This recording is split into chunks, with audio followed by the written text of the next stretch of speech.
তো বন্ধুরা সবাইকে শুভ দুপুর। তো দেখো এখন বাজে হচ্ছে 3টে, তো 3:30 বাজে। তো যাই হোক, আজকে আমরা কিন্তু চলে যাব ফালাকাটা থেকে শিলিগুড়ি। তো আমি একটু আসলাম কোথায় বলো তো, দেখো এখানে হচ্ছে এটা হচ্ছে চাল কুমড়া ক্ষেত। তো অনেক চাল কুমড়া হয়েছে, সেগুলো তোমাদের সাথে শেয়ার করব। তো চলো, তো ভাবলাম এই ক্ষেতটাতে আমার আসা হয়নি। তো চলো দেখো কত বড় বড় চাল কুমড়া ঝুলে আছে। এই দেখো, এই যে দেখো একটা চাল কুমড়া দেখেছো, আর এই যে চাল কুমড়ো দেখেছো, সব মানে জাংলা দেওয়া আছে, জাংলার উপরে ঝুলে আছে। আর এই ক্ষেতটাতেই কিন্তু প্রচুর পরিমাণে শাক হয়। তো এখন যেহেতু শাক নেই, শুধু চাল কুমড়োই ঘুরে আছে। এই দেখো, দেখেছো, এই যে চাল কুমড়ো, এই যে আর কতগুলো ছোট আছে।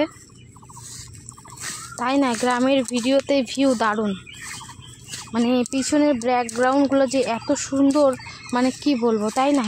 তো ভাবলাম একটু ঢুকি, তোমাদের সাথে শেয়ার করি। তো চলেই আসলাম। তো দেখো একা একাই আছি, আর ওই দিকটা হচ্ছে দিদির বাড়ি, ওই দিকটা আরেকটা ক্ষেত আছে, ওখানে শুধু ছোট ছোট হচ্ছে, ফুল এসেছে, সেরকম বড় হয়নি। তো চলো তোমাদের আরও দেখাই, ক্যামেরাতে তোমাদেরকে দেখাচ্ছি। আর ওই দিকে হচ্ছে ভুট্টা ক্ষেত, ওই যে দেখো কত সুন্দর চাল কুমড়ো ধরে আসে, দেখছো। এগুলো এখনো বড় হয়নি, ছোটই আছে, যখন বড় হবে তখন। এই যে দেখো কেমন লাগছে একটু কমেন্টে জানিও তোমরা। দেখো ফুল এসেছে অনেক। আর ওই যে ভুট্টা, এদিকে দেখো ভুট্টা খেতে, এই যে ভুট্টা হচ্ছে, ও দেখো অনেক ভুট্টা। আমি এখানে আসার পরে দুই দিন ভুট্টা খেয়েছিলাম, খাওয়ার পরে এত পেটের ব্যথা, মানে কি বলবো। তারপর থেকে ভুট্টা খাওয়া বন্ধ করে দিচ্ছি, কেননা পেট ব্যথা করলে তো ভালো লাগে না।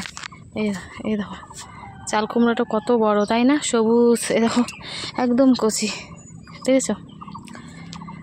তো যাই হোক, আমাদের 6টায় ট্রেন আছে, ট্রেনে যাব। তো দেখো, আর এই নিচে কিন্তু প্রচুর শাক হবে। এই দেখো ছোট ছোট ছোট ছোট শাক হচ্ছে, এখনো হয়নি, এগুলো শাক কিন্তু হবে।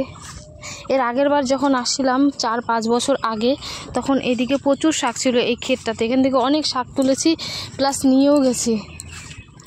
তো আজকে কিন্তু আমার দিদি চাল কুমড়োর বড়া করেছিল, এত টেস্ট হয়েছে, মানে কি বলবো, ফুলের থেকেও খেতে দারুণ। এই দেখো ফুলগুলো, অনেক ফুল হয়েছে। এই ক্ষেতটা কেবল নতুন, হ্যাঁ, তো এখন ফুল আর ফল তো ভরাই থাকবে গাছে, তাই না।